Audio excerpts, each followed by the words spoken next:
Hello students, this is your teacher Usman Ali, and here we are to discuss our third chapter of International Finance. The chapter title is Forex, Foreign Exchange Markets and its Rates, and this chapter is actually prepared from the second chapter of the Levy book. Okay, so let's start uh, the discussion. Okay, now let's start with the learning outcomes that we have. So this is the program, oh, sorry, the course learning outcome that we had, that at the end of the syllabi, one of the course learning outcome was actually that the students should develop a cross currency arbitrage strategy so that they can earn profit out of exchange rate. Okay, for themselves or for their organizations. So at the end of this chapter, you will be able to know and develop a cross currency arbitrage strategy to make profit. Okay. Other than this, the objectives of our today's chapter is actually that we can develop an understanding of foreign exchange. We can have understanding of what is the difference between spot and forward rates, and then interbank spot rates and open market. Along with that, organization of the interbank market, how the system works actually, what is SWIFT, what are chips, and then we're going to discuss arbitrage as well. Okay. Now, ladies and gentlemen, this chapter number 3 of ours are actually divided into two sections. Today, I'm recording the lecture of section A only, okay? And then in the next week, you will have the section B of this chapter, because the chapter is long and it cannot be, cannot be recorded as once. Because it would be a very big file to download actually. So what I have done is I have divided or splitted the chapter into two sections, section A and section B. Okay, so today's objective is actually to focus on the section A, which is kind of a theoretical mixed procedural thing, and section B would be related to arbitrage, so that's like 100% numerical.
Uh, so this is the basic definition of the foreign exchange, that the price of one currency in terms of another currency. Then you also uh, are aware of this thing, or you may not be aware, it depends on the experience which you have from the market, that there are actually variety of exchange rates that we have actually in this world. Okay, so that variety of exchange rate is our today's discussion. First, I'm going to cover this discussion, that what variety of exchange rates that we have here, okay, and the markets which are connected to them actually. And this variety of exchange rates are for the same two currencies that we are exchanging or we want to exchange, and along with that, it is at the same point in time as well. Okay, so those markets and exchange rates are like, we have one exchange rate, and then the market for that is foreign banknote market, and the exchange rate would be called as foreign banknote exchange rate. Then we have this interbank spot market, so this exchange rate would be interbank spot rate, we call that. Then we have this foreign exchange market, and its rate would be called as forward rate. Then we have future markets, so its rate would be called as future rate. We had option markets, and its rates would be called as option rates as well. Okay, so it's like they are rates, and these rates are traded in markets. Okay, so this is like the one example, one rate we have, and its concerned market. Then we have another rate and its concerned market, and then we have another rate and its concerned market, then another rate, concerned market, another rate, and concerned markets actually. So it does not mean that they are written differently. Like I simply write in all these markets, I can write like $1 is equal to 76 Fs. Sorry, Fs. Now the question is that, okay, this rate, this exchange rate of $1 is equal to 76 F is present where? In which market? So when I say foreign banknote market, then its understanding is a little different. And when I say interbank spot market, then it has a slight difference. And then forward, and then future, and then option. So actually, this is the overall objective of the discussion or the chapter here, means the section A of this chapter, actually to get know-how of these markets and these rates. Okay, so I hope you got my point of what is exchange rate, what does it mean, and obviously for the remaining part of it, that what are these different exchange rates we have and markets we have. For that we will shortly discuss, and you will get the point. Okay, so look at this. Okay, there is a mistake here. It's not July 2015 now, because I just 2 days back I just finalized it, and it's actually now you can say March 2020. Okay, sorry for that, because I just updated this figure. So it's like I took a screenshot from DAB, the Afghanistan Bank. These are the exchange rates which you see, real life exchange rates. Okay, now let me explain some basic things regarding here. So these are the currencies whose values you want to know: USD, Euro, Pound, Swiss, Indian rupees, Pakistani rupees, Irani, and the Chinese yen, UAE dirhams. Okay, so these are the major currencies that are maintained by the DAB, the Afghanistan Bank or bank, which is actually the central bank of the country. Now here, like, we have 4 columns other than this. We have the sell column, we have the buy column, and then we have the sell column again and the buy column again, but there is a slight difference. This sell is cash sell, and this is cash buy. This one is transfer sell and transfer buy. So it means that there is a slight difference here. Okay, and just because of the slight difference, we're gonna prove this point of that we have different exchange rates that we have actually. So I divide this into 2 portions. One is this portion, okay, and the next one is this portion. Now let's say I go to a bank and I have $100 with me right now, and I want to sell this dollar and get Fs. So I go to ABC Bank, any branch which accepts foreign currencies. I go there and I tell them that, okay sir, I want to sell this $100 and I want to purchase Fs. Okay, so they will ask a question from me that, sir, you want Fs right now, like we should pay you right now to you, or you want that money to be transferred to your account? And I tell them that no, I just need right now in the cash form. So it means that in this particular example, the bank gonna apply these rates, cash. Why? Because I am in need of cash. I am paying money right now, and I want the money right now in my hands. Okay, but let's say if I want to pay a bill to one of my Chinese exporter. I have imported some products from him, a container worth $14,000. So I must pay him that $14,000. I have a bank account with my bank, and that bank account is in the local currency. So I can go to a bank and I tell them that I need $14,000. And the bank guys ask that, sir, like how you want me to give it to you. And I guide them that, okay, yeah, transfer this money to that person's account. So it means I'm trying to tell him that take Fs from my account, convert it to dollar, and then transfer it to a particular bank account or to whom from whom I have purchased the product.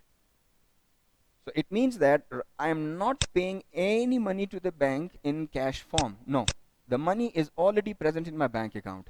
And I just want the bank to take out that money from my bank account and convert it and then transfer it. So in this particular example, the bank are gonna use the transfer rates actually. Okay, so that's the a small difference that we have, a transfer rate and a bank rate. So I will take back you to my previous to my previous slide, where I just told you that we have more than one exchange rates for the same currencies and at the same particular point in time. So if you see here, now we have like two kind of discussion here: cash discussion and transfer, cash type or cash rate and transfer rate. And these rates are slightly different as well. Now you do understand what do I mean by cash transaction and transfer transaction. So transfer would be bank to bank online, and cash would be like hand to hand. Now, if you want to buy and sell currencies in the cash market, so look at these exchange rate. It's like 76.2938 and 76.0938. So if I just calculate the difference of it, 76.2938 and 76.0938, so I get a difference of 0.2000. This is when I go cash.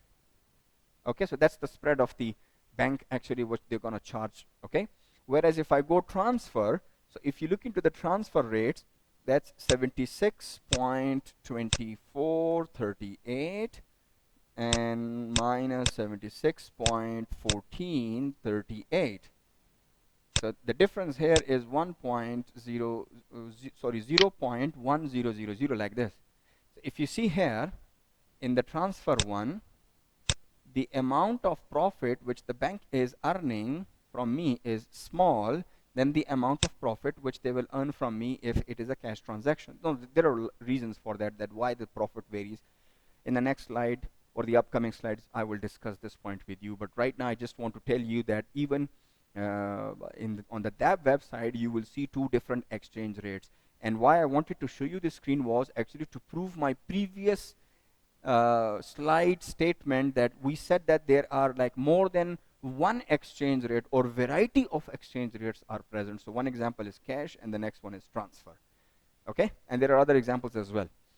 So that's the overall difference of cash and transfer. So if you want, like you are paying money right now from your hand and you want to receive money right now into your hand as well, so then the banker gonna apply the concept of cash. But if you want the banker to deduct money from your account, okay, and convert it and then transfer it to whomever you want to transfer, then the transfer rate will be applied for that. Okay, this is what we learned till now. Then the next thing we learn is that the profit in the cash transaction is high as compared to the profit in the transfer or online transaction. Now, what is the reason of that? We will discuss it in a couple of slides after this, okay?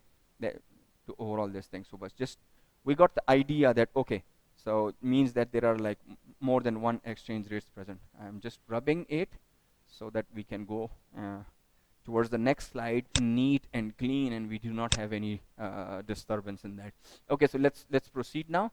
So we have this foreign banknote market. So what is a foreign banknote market? It is actually a market where you can buy and sell foreign banknotes, means foreign currencies. So if I can buy and sell a foreign currency in a market, that would be called as a foreign banknote market. Okay, but along with this, there is a small clause that buying and selling should be done in cash. In the previous slide, I introduced what is cash. Paying the money right now in hand and receiving the money right now in hand. That's cash. So if I am doing a transaction, cash transaction, buying and selling, so that would be actually called as the market would be called as the foreign banknote market, and the exchange rate would be called as foreign banknote exchange rate. Like the market word would be deleted from there then, okay? Or in simple words, you can call that as forex cash. I'm writing this cash just for you people to get the point, okay? So the market would be called as foreign banknote market, and the rate would be called as foreign exchange rate, okay?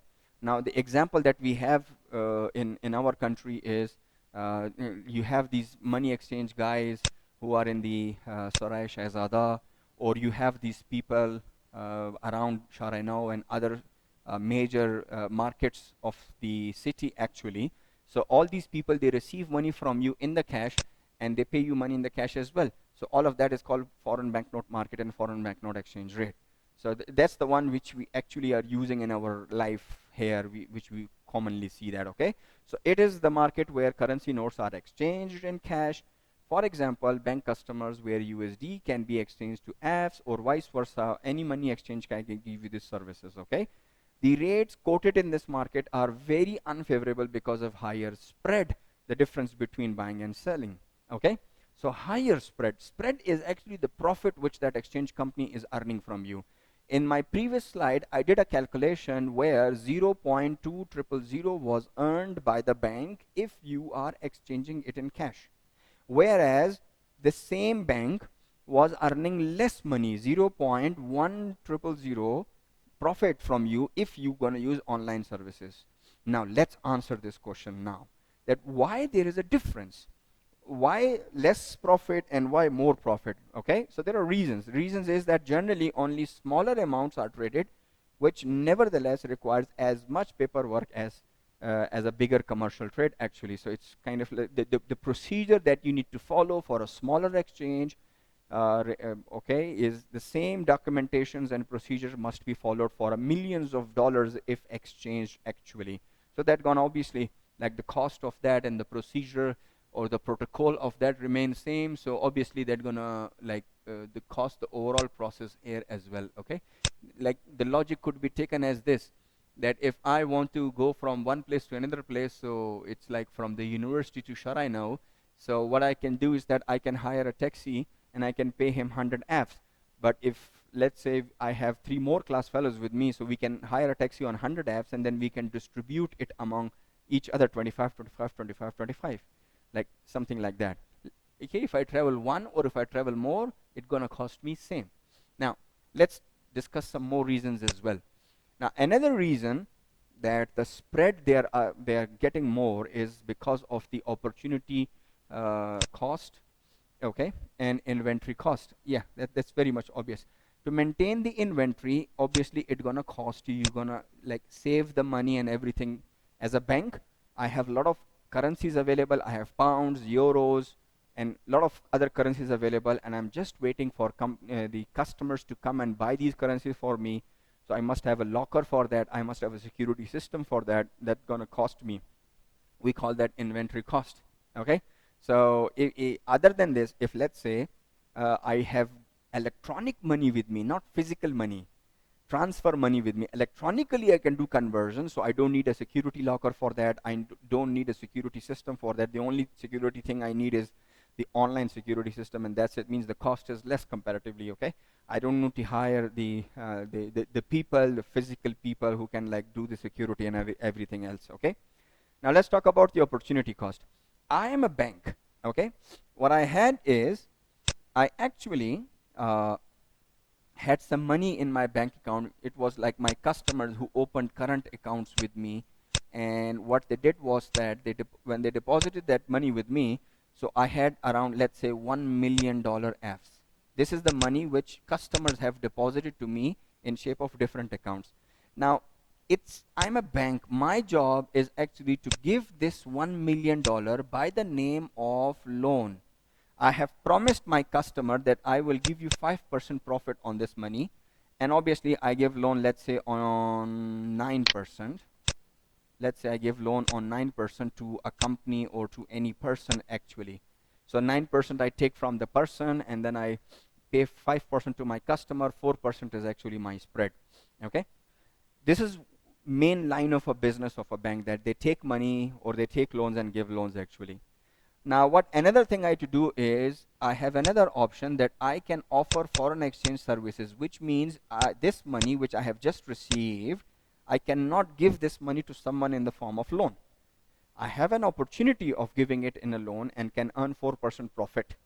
But I'm not selecting that option. Rather, I am actually keeping this money, or I have invested this money in foreign exchange business, and I have purchased different kind of currencies from which again I am expecting a profit because I'm a business company. So don't you think so that like the return on this kind of like it should be 9 or more than that? Obviously it should be 9 and more than that. So countries where giving loans and earning money from the loan, that opportunity is very high. So obviously there the spread of the foreign exchange would be very high. Like I need to offset. I'm a business person, I'm a bank.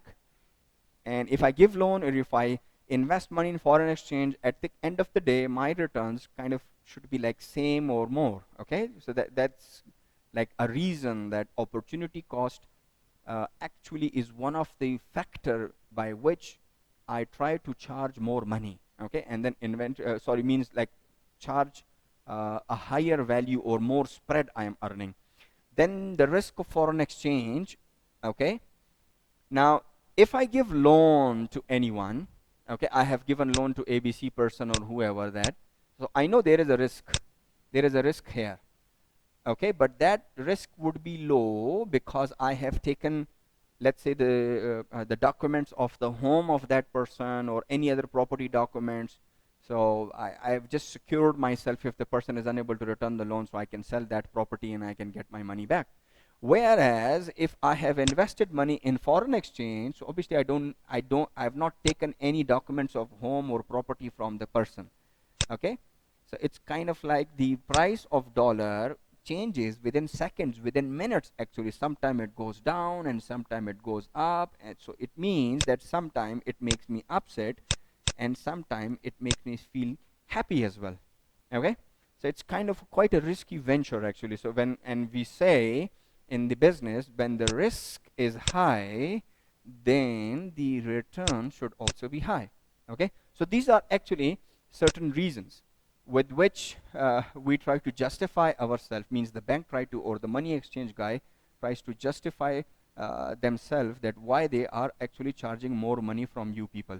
I hope you got the point. Okay, just in a summary, one reason is opportunity cost, another one is the inventory cost, the third one is the risk factor, the fourth one is actually the amount of time and efforts and paperwork and other the protocol procedure of buying and selling currencies. It cost us also the same thing. So this is the reason that why we have to charge less or more. So the first market was foreign banknote market, and the exchange rate is, in simply we call that foreign exchange rate. In shortcut, cash.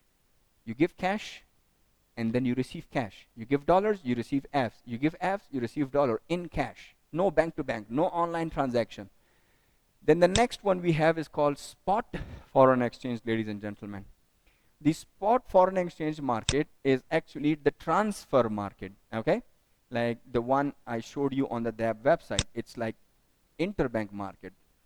Money is transferred from one bank account to another bank account, and the one bank account is in one currency and the another bank account is in another currency. Okay, so this is a far larger actually market, foreign exchange market. Okay, the banknote market. Why? Because majority of our transactions are online these days. We do not try to have cash, or we do not try to have money with ourselves. We actually try to we encourages due to a lot of advantages, security and efficiency and other things, that we don't take money in our pocket and we don't travel a lot actually. So this is a bigger market actually, and it is usually involved with the exchange of currencies held in different currencies dominated by bank accounts. So in each exchange, the deposits are transferred from the seller's account to the buyer's account, and this is actually this thing, the whole process takes place through an electronic messages. We're going to talk about these messages shortly, okay?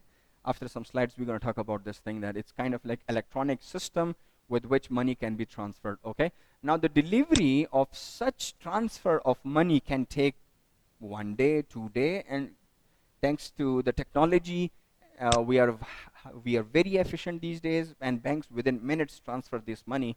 But then actually due to the public holidays in different countries or the currencies involved, So it's kind of like the central banks involved if there is a public holiday, so that kind of create a bit problem actually. So it may take a little bit more time, but then thanks to the technology, that usually doesn't take much time. Okay. Now the exchange rate which is used here is actually called as interbank rate. Okay, one is called cash rate, the next one is called interbank rate.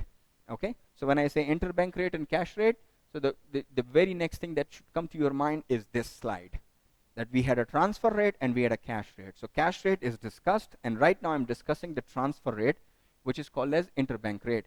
And if you see, these rates are different. Okay, these rates are a little bit different, 76 point, and after the point there you can see the difference here. Okay, so the rates are actually called as spot rates. Now in this rate we have like ask rate and we have the bid rate. Ask rate actually means the selling price, and the bid means the buying price. Okay, now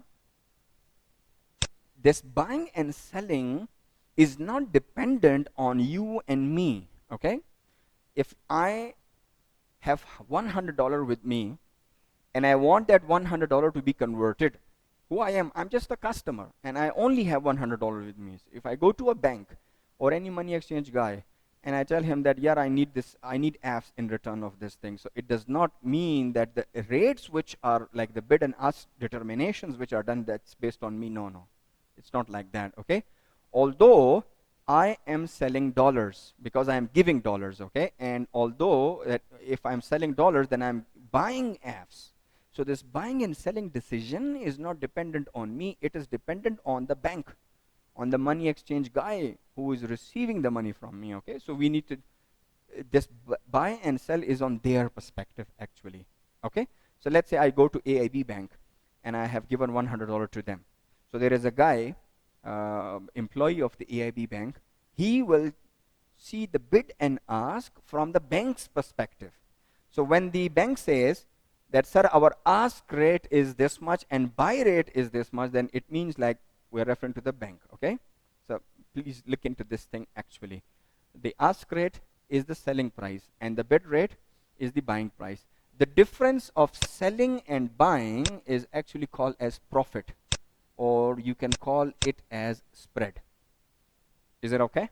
So just remember this thing in your mind, and let me give you a bit of the example as well. Okay, just to clarify this thing, I will take you back to the DAB website screenshot, and from there we can get an idea what I was referring to bid and ask. So I'm taking you back to the slide.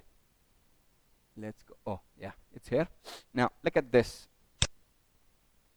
The sell price is 76.24.38 and the buying price is 76.1438.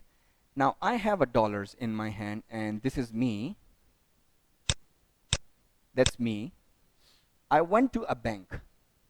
Okay, and I told the banker that, yeah, I want to sell this dollar and I want to purchase Fs, means give me Fs in return of that. So what the banker gonna do is that banker will think with his or her perspective that, okay, so it means that the bank is purchasing dollars. Okay, not the customer, the bank is purchasing dollars. So what the banker will do, they will say, okay, sir, if I buy dollar from you, I'm gonna pay you this much Fs on every $1 I buy from you. Is it okay? But sir, Mr. Usman, if you want to buy dollar from us, then it means that the bank, sir, will sell on you. So if the bank wants to sell, they are willing to sell on this price actually.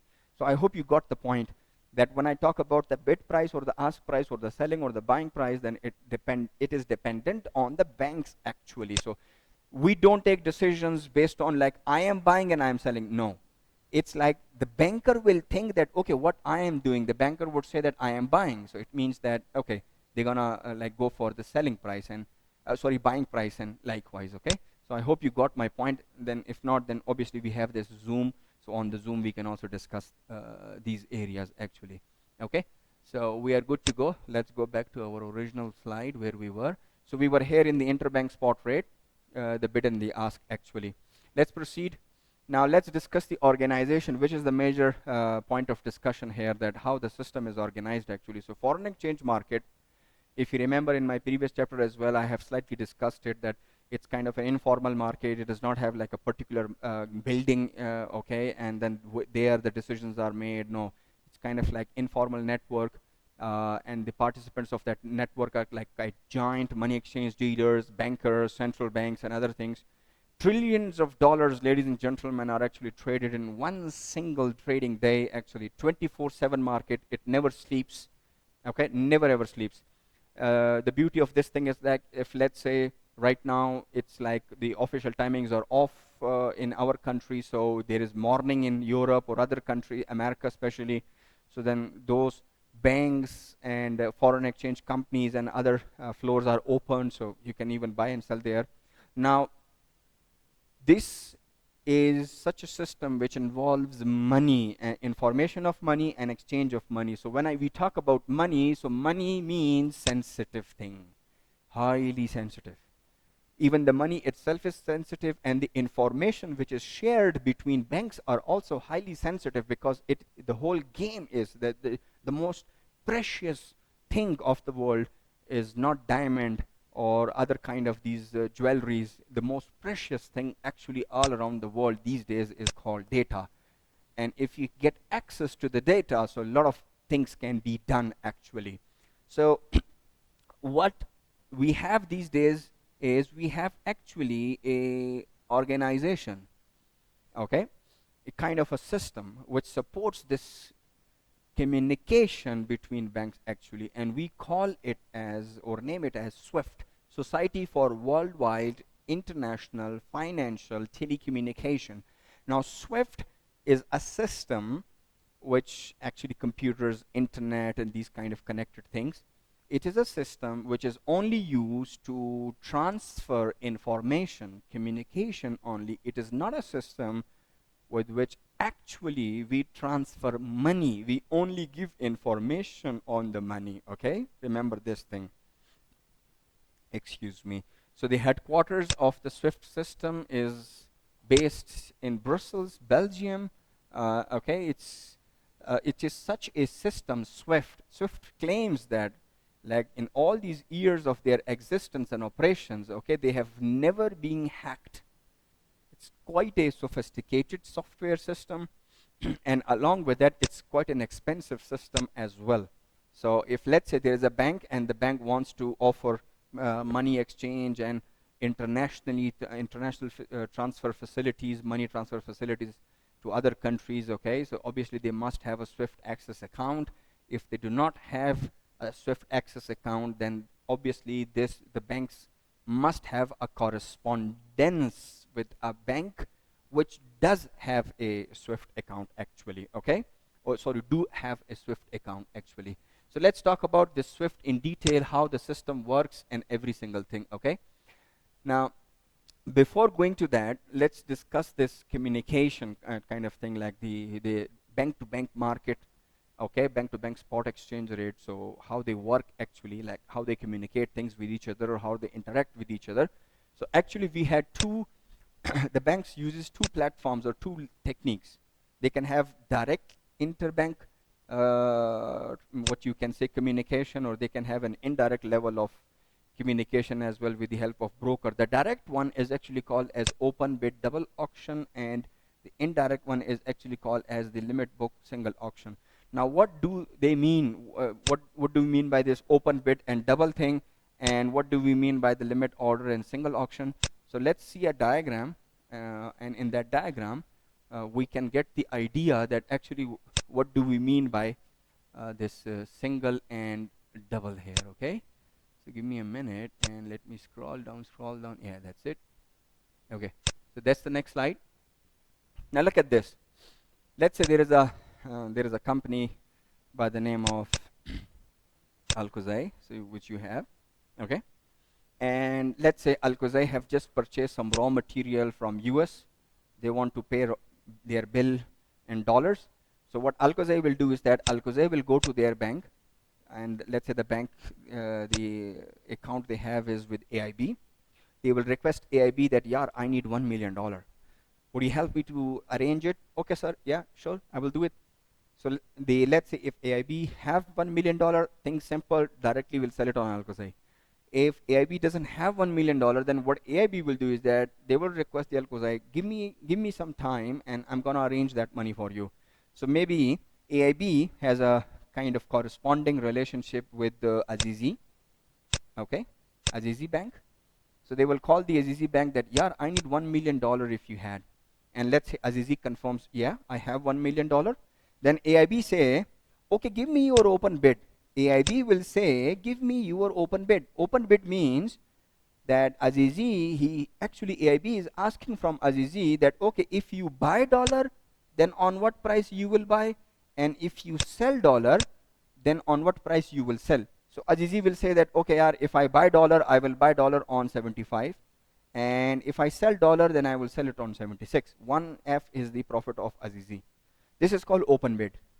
And then in return of that, maybe the Azizi Bank can also inquire, okay, in a reaction, double auction, that, okay, yaar, AIB, tell me what will be your buy and your sell. And then AIB say that, yeah, if I buy on this price, and if I sell, then I sell it on this price. Now this thing is called open bid double auction. In short, it means open bid means both buying and selling prices will be shared, and double auction means both of the banks gonna share each other buying and selling prices actually. So we call this thing as open bid and double auction. I hope you got the point, open bid and double auction. So that's this thing. Now let's go for the limit one. Now, when the Alcozai requested the AIB bank that, yeah, I need your help in $1 million, so AIB said that, okay, yeah, done. So let me arrange something. Now, I do not have a, what you say, correspondence with Azizi Bank, let's suppose, okay? I do not have a correspondence with Azizi, but yes, what I know is, I know one person as an exchange broker, maybe in Sarai Shahzada, he's sitting there, and he's a broker, and that broker can help me to connect us with the Azizi. With the help of a broker, we can get connected. So I tell just the broker that, yeah, you know what, I want to buy dollars, $1 million, okay? That's it, just give me this price. So the broker will contact the Azizi that, yeah, there is a potential buyer of dollar, on what price you will sell, and that's it, story finished.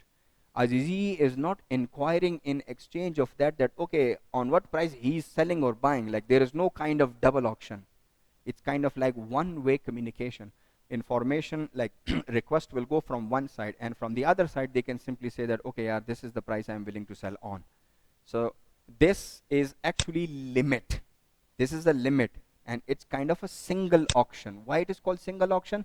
Because only AIB can ask from the Azizi that on what price you will sell. Azizi will only reply to the question. He will not ask any question in return of that. Okay?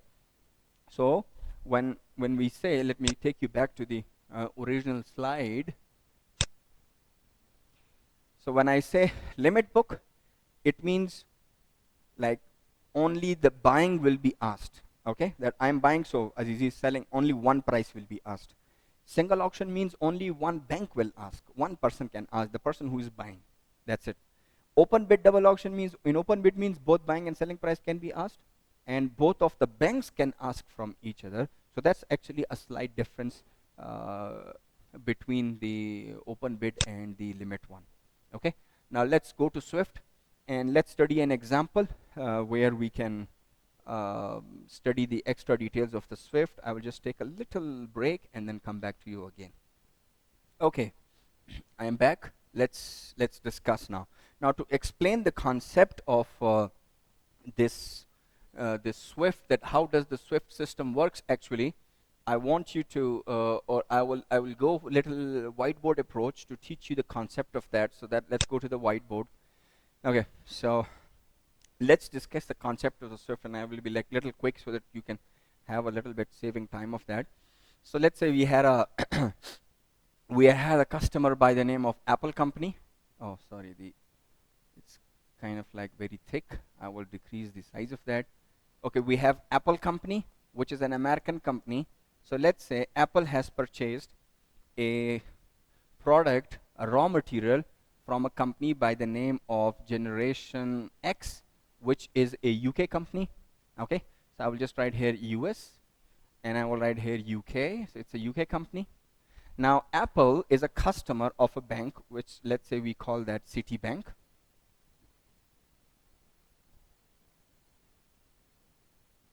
Okay, sorry for the handwriting, or I can make it little neat. Can rub it and do it again. So we have like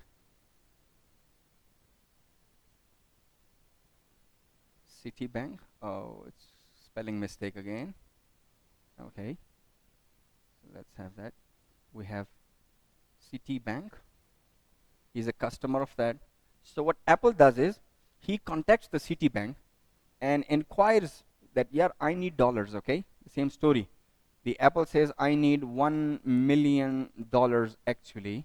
The Citibank, what they will do is that's step number one. And step number two, the Citibank will give him an exchange rate that, okay, not dollars, sorry, it's not dollars, I need 1 million pounds. Okay, why 1 million pound? Because the Apple has actually purchased raw material from generation X. Okay, raw material from generation X, and the worth of that raw material is equal to 1 million pounds. And today is the day that when they can settle their transaction actually. Oh, we can have eraser because the handwriting is going very bad, which is not good. Okay, so this raw material was worth 1 million pounds. Okay, pounds. And he must pay this money now to the supplier. Okay, so what they will do is that the Citibank will say, okay, I can give you an exchange rate. I will sell 1 pound, each pound on you on $1.5 each, which means that you have to pay me $1.5 million, and I can give you this money in return of that. Okay, in return of this thing. Okay, so I have decreased the thing. Okay, so let's discuss an example. Let's say we're Apple company. We are the representatives of Apple company, and what Apple does is they do business all around the world. One of their supplier is in UK by the name of Generation X. Okay, he is a UK guy, which means their business is in pounds, and Apple company is a US company, so which means their business is done in dollars. Now Generation X has actually supplied raw materials, okay, and the worth of those raw materials is 1 million pounds. Sorry for the handwriting. Okay, 1 million pounds. Now today is the day that the Apple must make the payment to the Generation X now. Okay, so Apple is actually a customer of one of a very famous bank, let's say Citibank. Okay, so they contacted the Citibank and they told them that actually I need 1 million pounds. Would you like to sell? The Citibank says, okay, sir, I will sell it on you. One, I will give you an exchange rate, like a request. First step, a request will be made that I need 1 million pounds. Okay.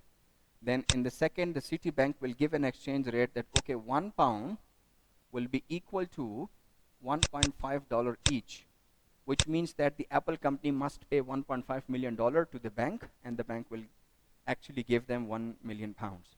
Now what the Citibank do is they have inquired into the Apple bank account. Let's say the bank account of Apple with the Citibank is AE001, and they had around like $5 million US dollars in this account. Okay, so it means the Citibank is safe, it's fine, no issues there, because the Apple has $5 million with itself.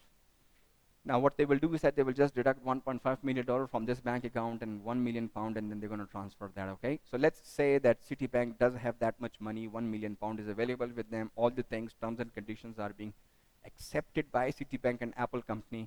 So what the Apple company will do is that they will give the account details Generation X. Okay, That's the next thing they need actually. So they're gonna inquire for the account details of generation X.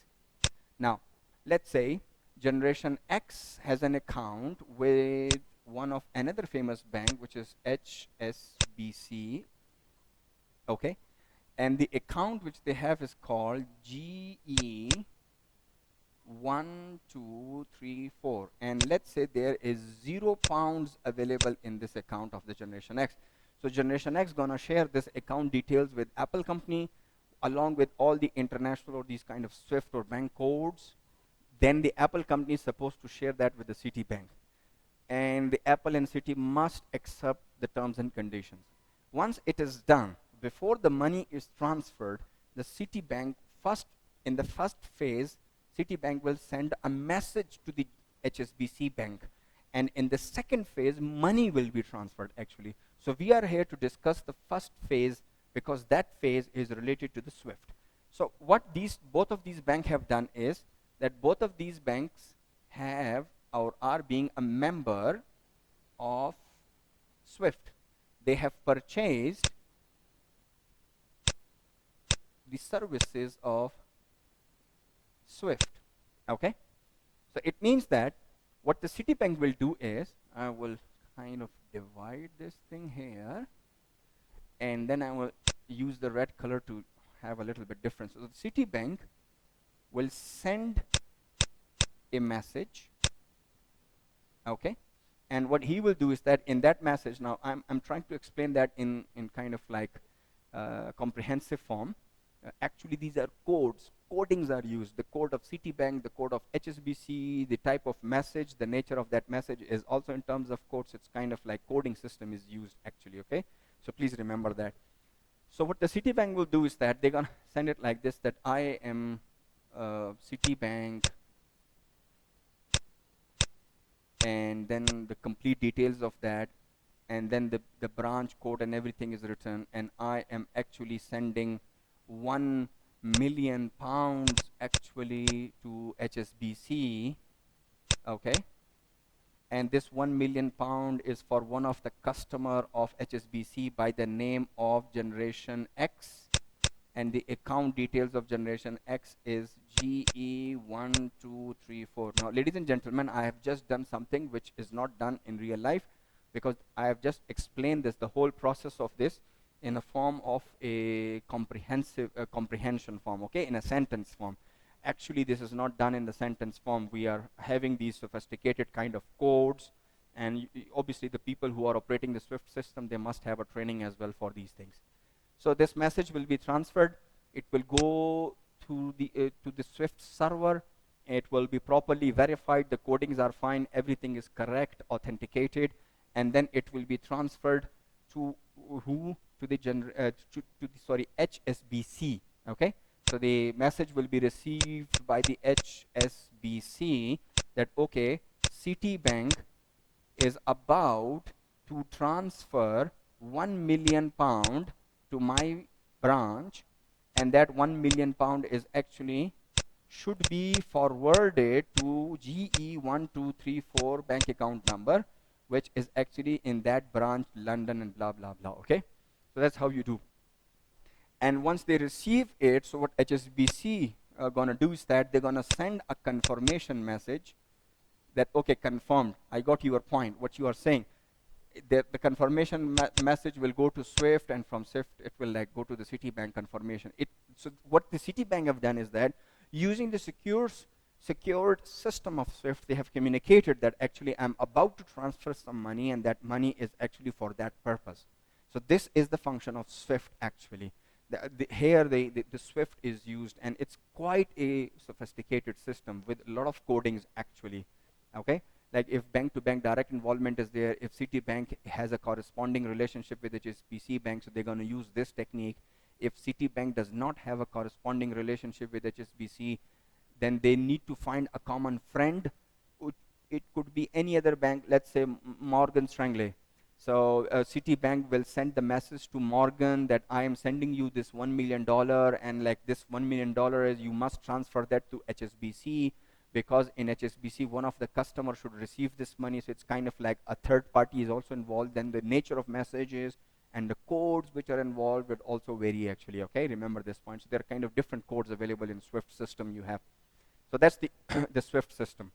Upon confirmation, everything, Citibank is good, and they can, what they can do is that they can just transfer the money directly actually now. Now, what do we mean by correspondence is that these banks are having bank accounts with each other also, okay? Like they are having accounts. So let me explain that. HSBC, just like the generation X is one of the customer, likewise there is a special customer of HSBC, and the name of that customer is Citibank. Excuse me. Citibank, okay? So it means that Citibank has opened a bank account in HSBC, and let's say right now they have £0 present with them in this account, okay? And in vice versa to this thing, there is a special customer of Citibank which is called HSBC, and HSBC also have like an account with it, and let's say it has $0 here. So this is kind of a nostro-vostro relationship actually, corresponding relationships, okay? Just like individuals are customers of a bank, one bank can be customer of another bank, and this account is a special purpose account because of this. Now, if I want to deposit outside this example, if I want to deposit some money in my bank account, so what I do is that I just take the money and go to the bank account and fill the deposit slip and deposit it. That's it. Same is the case here. Now let's come back to the example. Now, as the Citibank is supposed to transfer £1 million to the generation X because on the request of this £1 million. So what the Citibank will do is that they will take this £1 million, okay, and they will deposit that £1 million into their account here, okay? And this account, now instead of like £0, this account would actually become as £1 million deposited here.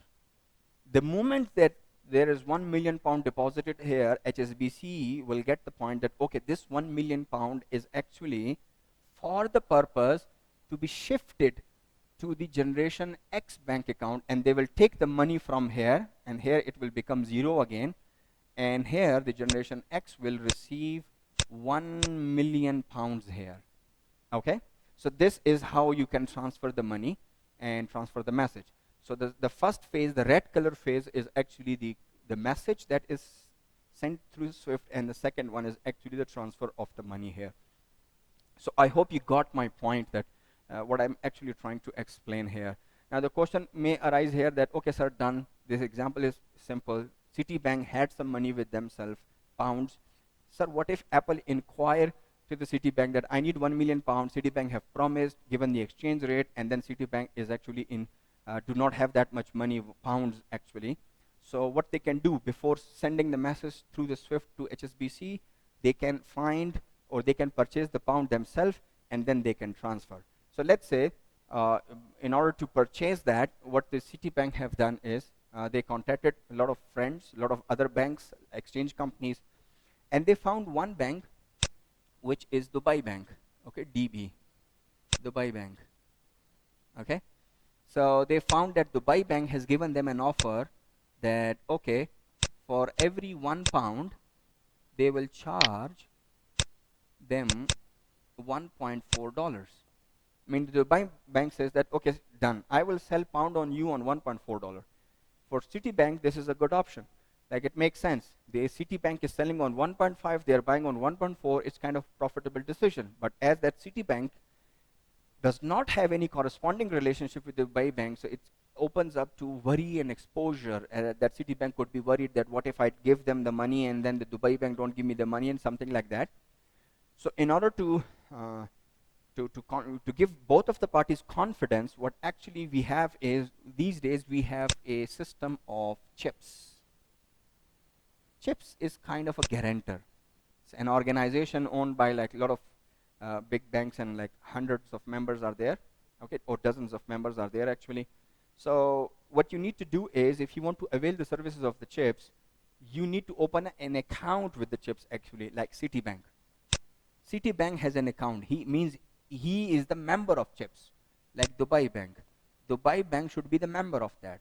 And you must have deposited some security money here. Let's say in my example, Citibank has $5 million deposited as security. And Dubai Bank, let's say, has deposited around $3 million as security money actually. Remember this, okay? So that's important. So what the Citibank and Dubai Bank can do is that Citibank will transfer a message, okay? Uh, there are too much writing going on, so I would request you people to take a picture if you want to take a picture. Otherwise, you have that in the video because I'm about to rub something from here so that we can have a little bit extraction. So I will just rub this portion, okay, so that I can complete my example of this thing. Yeah, okay, yeah, that's great. So what the Citibank will do is, Citibank using the software, like I'm crossing the box of chips, using the software of chips, like they're gonna send a message to the Dubai Bank that, okay, I am Citibank, this is my code, you are a Dubai Bank, this is your code, and like I am promising to transfer $1.4 million to your bank account, whichever you say, and Dubai Bank gonna confirm it using the platform and confirm it to the Citibank that I confirm this is my code, this is your code, and I confirm that in exchange of your $1.4 million, I'm gonna pay you £1 million wherever you want me to pay actually. The chips will do the confirmation, they will verify the codes, the chips will also verify that do they have that much money, security money, to fulfill their promises or not. If had, chips will send a confirmation that yes, we are good to go, please do the exchange. And then the Dubai Bank will transfer, let's say, £1 million. Sorry, the Dubai Bank will transfer £1 million here as per the instructions of the Citibank that, okay, you need to transfer this £1 million there. And likewise, the Citibank will also transfer $1.4 million wherever the Dubai Bank is asking. Let's say, if Dubai Bank have transferred this money to the Citibank account here, they have done this thing, and then what happens is the Citibank does not transfer any money, like kind of a fraud. So in that case, the Dubai Bank will submit an application to the chips that I have not received any money yet according to the promise commitment. The chips will inquire the matter. Upon verification, what the chips gonna do is that they're gonna like take out the money from the security along with penalty and membership cost as well. Like it's gonna cost them their membership as well. So this is the purpose of having that guarantee or the security money that the chips is actually having. So chips is actually a clearing house.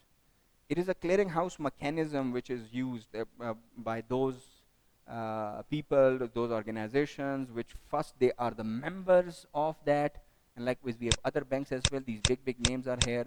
So everyone has a security money, and the only thing is that when they are transferring money to each other, so there is a lack of trust, uncertainty. What if I transfer, he does not transfer, and something like that. So in order to overcome that, the concept of chips is used. So I discussed two things here, Swift and chips. Now let's go back to my slide, and let's see that means like, let me convert this example into the word form, and in the word form I will be like little quick because you have already got the concept of that. Now whatever I'm about to discuss in the slide is only the English sentences of the whole example I did here, okay? So let's go there, okay? Let me have proper options. Okay, so this is the slide. Let's start. Suppose financial executive of an American company, Apple, calls his bank, Citibank, a large currency dealing bank in New York City, to buy £1 million. And suppose that the British pounds are to be used to settle the Apple debt of the Generation X. So it's like Apple purchased some product from the company, British Tech, okay, the Generation X, and then they actually, it took the help of Citibank that I want to transfer this money. So it's the whole story I'm just reading here, okay? And then obviously you can ask questions from me in the Zoom if you were unable to connect. Citibank will quote an exchange rate. Obviously Citibank gonna give them that, okay, £1 million, I'm gonna charge you this much money actually, okay? Then what will happen is that Then that's the first step, that the Apple will ask the bank to help in foreign exchange. And then what the Citibank will do is that in number 2, or I will use my pen to explain. So that's the first thing. And then the Citibank, what they will do is that they will quote a rate to the Apple company that, okay, on every $1 I will take on every £1 I will take $1.5. The Apple will say, yes, sir, no problem.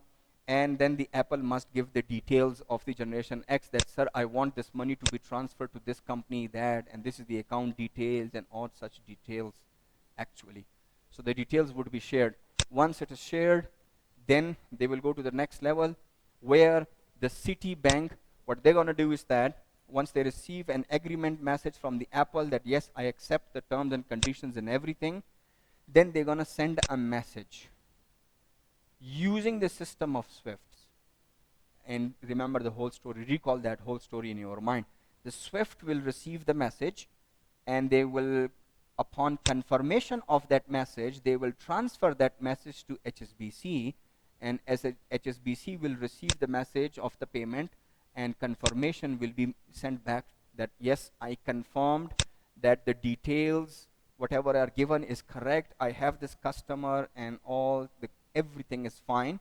So upon confirmation, then the Apple would be ready enough to transfer the money. So confirmation is done, we are good to go, and we are good to send the money. Now, how the money procedure will start? Simple. Let's go to another slide. Apple going to do some debit and credit. What debit and credit they're going to do? They're going to debit the account payable, because Apple was, in their books of account, they had a liability. So when they have finished the liability, so what you said, decrease in liability is debited. So they will debit their account payable by 1 million pounds, okay? And from where the money is paid? From the bank account. So they have a bank account BA, they're going to credit that because money is decreasing from there. This is the debit and credit entry that will be done by the Apple.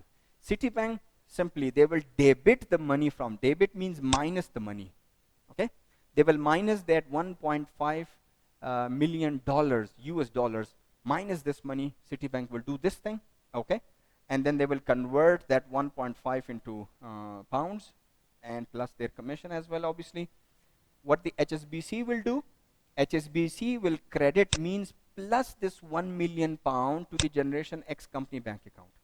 When the Generation X receive this money, so when you receive money, in which form you received the money? I received the money in bank form. So what I will do as a Generation X accountant, I will debit the bank account. And why I'm receiving the money? Because there was an account receivable towards Apple, and that account receivable has just finished. So I'm going to credit the account receivable related to Apple by 1 million pounds. So this is the overall accounting flow that's going to happen actually. Now, ladies and gentlemen, while I'm explaining the whole process, please recall or keep that diagram in your mind, the whole flow which I have explained, because I'm just replicating the whole flow of that, okay? Now, let's proceed. Let's go further. Okay, I will little bit. Okay, so the payments are made, everything is fine. The next thing I introduced was chips. When chips will be used? Chips will be used when there is a kind of uncertainty that if I transfer the money and in return I don't receive the money, so we take the services of chips. You do understand the whole process of that. I will just repeat it here. So chips is a computerized mechanism through which banks hold US dollars and to pay each other party on buying and selling. So like it's a computerized mechanism. It's a system like, okay, in which like you have to open a security account, membership account, and you have to deposit US dollars there, okay? So system is owned by the large New York clearing banks and other over 150 members of different foreign banks and foreign exchange companies, and these giant financial institutions are the part of the chips actually, and they are working actually with the mechanism that let's extend. So let's have that example actually that we had in the whiteboard, okay? So when the Citibank agrees the Apple to sell 1 million pound, that okay, done, I will sell 1 million pound at a price of $1.5 each. The Citibank enter the Interbank market to replace its pound account with HSBC. If you remember, there was a Citibank account with the HSBC. Means Citibank was a customer of HSBC, like corresponding account.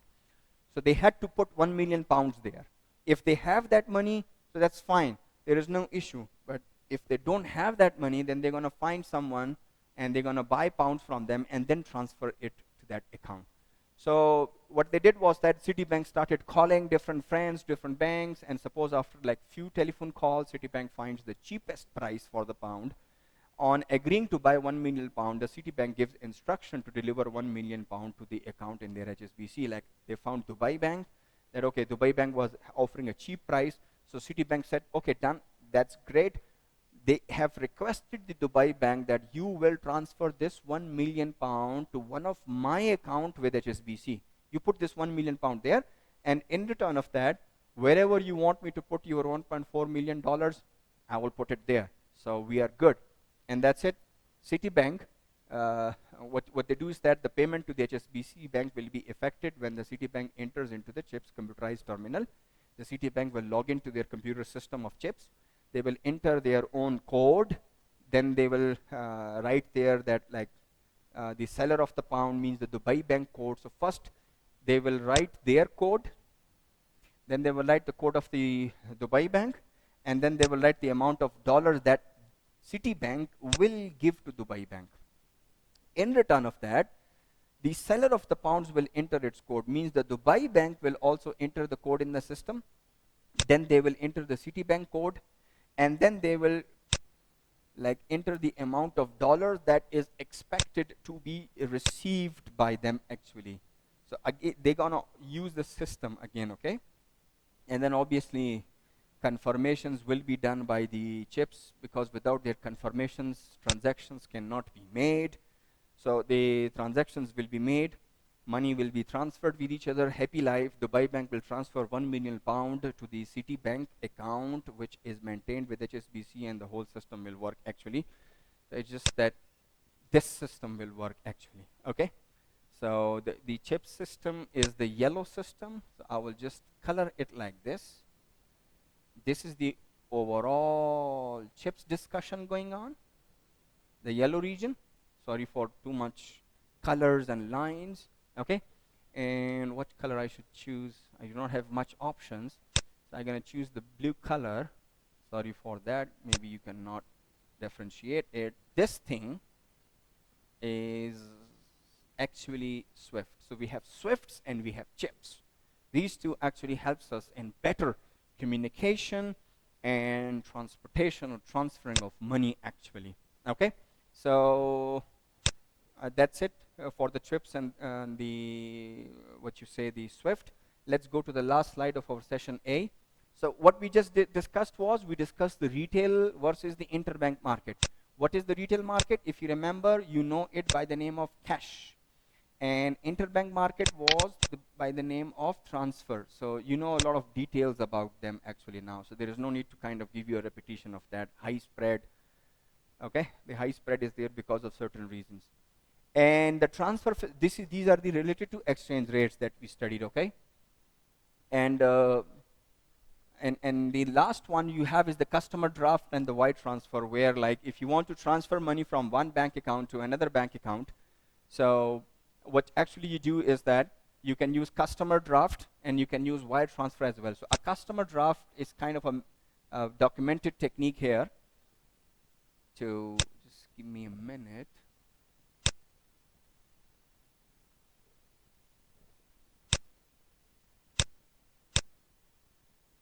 Okay, so sorry. So the customer draft is actually that you have a bank account with the bank and you are going to another city, or you want that money be transferred to another bank account. So what you do is that you just go to your bank and request them to like make a draft for you. So they obviously give your details and the receiver details and all these things, the amount of that.